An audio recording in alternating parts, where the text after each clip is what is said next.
Yo, what's up? It's your boy Currency 365. Hope you guys are doing well. Legends never die, they stay in our hearts. If you want to support us, click the like button, subscribe to the channel, and also you can come down here and hit the join button under the video or in our channel section. And you can also join our Patreon, patreon.com/currency365. And we also have Cash App and also PayPal for support if you want to sow some seeds. Peace out. God bless. Enjoy the video and keep the movement going. Legends. Bye.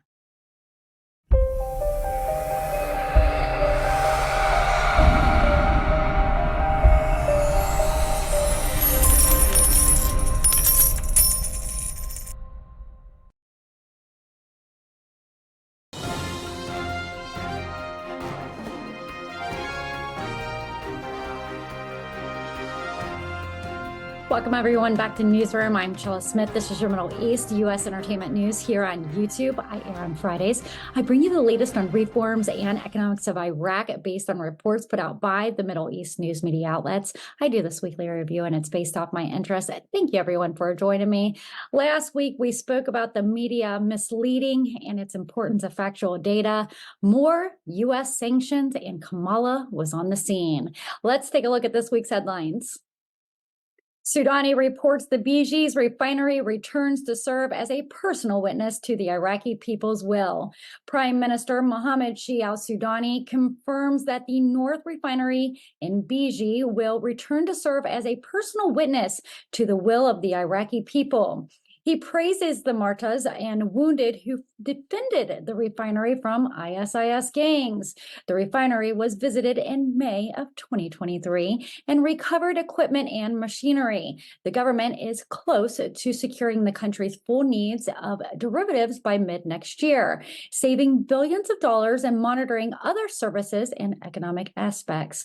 The government has prioritized the oil and gas sector, implementing projects to end gas burning within 3 to 5 years. Investment projects are planned for both inside and outside of Iraq, focusing on petrochemicals and transformation of industries.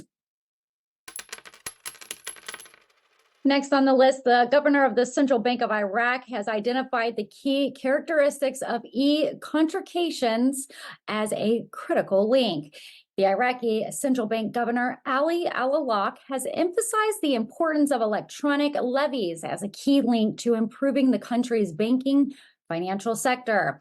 He emphasizes the central bank's commitment to support the projects which aim to enhance government resources, collections of secure, transparent environments. The project targets all government ministries, non-governmental organizations, unions, and associations, automating collection processes and reduce cash transactions. It also allows customers to choose the preferred payment time and place, saving time and effort. The central bank is committed to supporting the growth and the use of local economies while maintaining stability through cooperation and meaningful challenges. And the central bank denies any liquidity issues with the Iraqi dinar. The Iraqi Central Bank Governor Ali Al-Awlaq has denied rumors of liquidity issues with the Iraqi dinar and announced the imminent launch of new mechanisms for travelers to obtain the dollar. He stated that the central bank is working on a system for travelers to receive the dollar smoothly at the Iraqi airports, with some exchange companies and banks already distributing the currency. The new mechanism will be implemented soon, allowing travelers to register through a platform and receive the dollars at the airport, ensuring the dollars reach the actual traveler. 8 Iraqi banks have been banned from transactions in U.S. dollars. The U.S. Treasury Department has sanctioned Iraq's Al-Huda Bank and its chairman, Hamid al-Mousawi, for serving as a conduit for terrorist financing and money laundering, as per the Financial Crimes Enforcement Network report, FinCEN, which also proposed imposing sanctions. And Iraq came back urging the U.S. to reconsider those sanctions on Iraqi banks. On February 6, 2024, the Deputy Prime Minister and Foreign Minister Fahad Hassan and U.S. Secretary of State Anthony Blinken discussed the U.S. attacks on Iraqi security forces in the Aqsam and Al-Qaim regions. Hassan emphasizes the Iraqi government's rejection of these attacks and the need for dialogue and negotiations. He also discussed the U.S. sanctions on 7 Iraqi banks, which are critical for financing ration cards, expenses, and providing food baskets for the Iraqi families. He calls for a reconsideration of the U.S. Treasury's decision and emphasizes Iraq's desire to build partnerships and cooperate with friendly countries to address economic and security challenges. Iraq is experiencing a significant increase in port traffic. The Director General of the Company for Iraqi Ports, the GCIP, reported that commercial and oil port revenues in January exceeded 74.5 billion Iraqi dinars, a significant increase from the previous year. Ports like Qasr North and Khor al-Zubair, Qasr South, and Abu Ful ports generated revenues of over 31 billion and 6.2 billion, respectively. Port service revenues at oil ports reached 22 billion. The number of imported and exported containers at Iraqi ports reached 71,500 and also 74,700. The increase in revenue aligns with plans to rehabilitate infrastructure and implement new projects in most ports, boosting performance and revenues. And foreign companies are being hired to manage Iraqi hospitals. Turkish company wins contracts to manage Maison Hospital in Iraq with 3 additional companies to be contracted for other hospitals across the country. Iraq's Ministry of Health has already contracted Italian company Gruppo Ospedalerio San Donato for Najaf Teaching Hospital. And smartphone markets in Iraq has expected to double in size. The smartphone market in Iraq has grown by 86% on the year in Q4 2023. Despite local bank restrictions on U.S. dollar withdrawals, vendors like Transsion and Xiaomi are targeting younger customers with appealing designs, advanced technology, and affordable prices, despite the parallel market exchange rate increases. And many companies around the world are very interested in Iraq, like the Iraqi Algitech, CMTE, has pledged to enhance Iraq's agriculture. The Iraqi Britain Business Council, the IBBC, has launched a new initiative to improve agriculture in Iraq.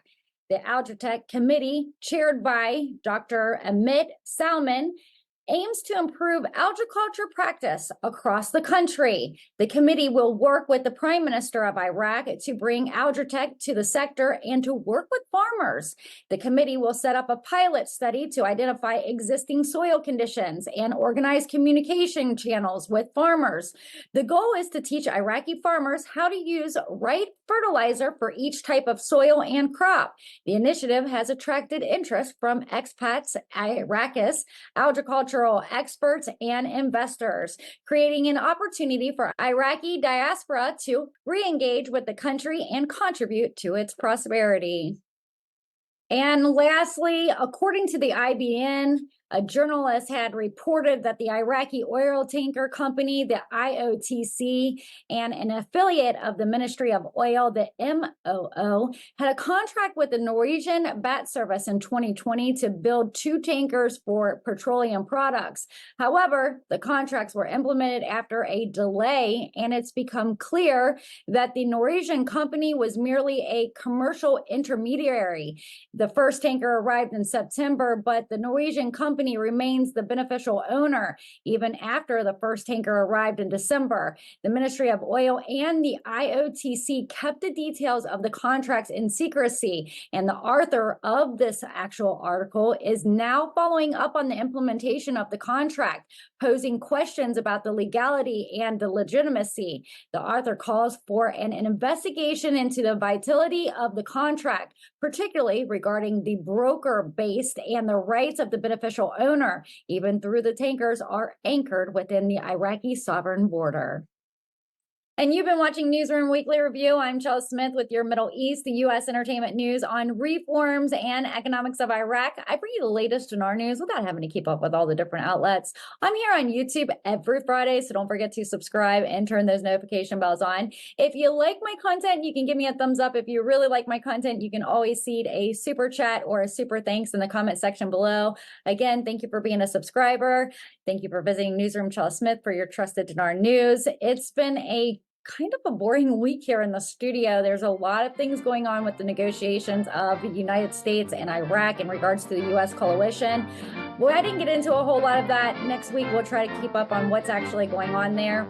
I hope you guys have a fantastic weekend, and I will see you guys next week. Take care. Make sure you join us Fridays, 4 p.m. with Newsroom Updates with Chella Smith Entertainment News.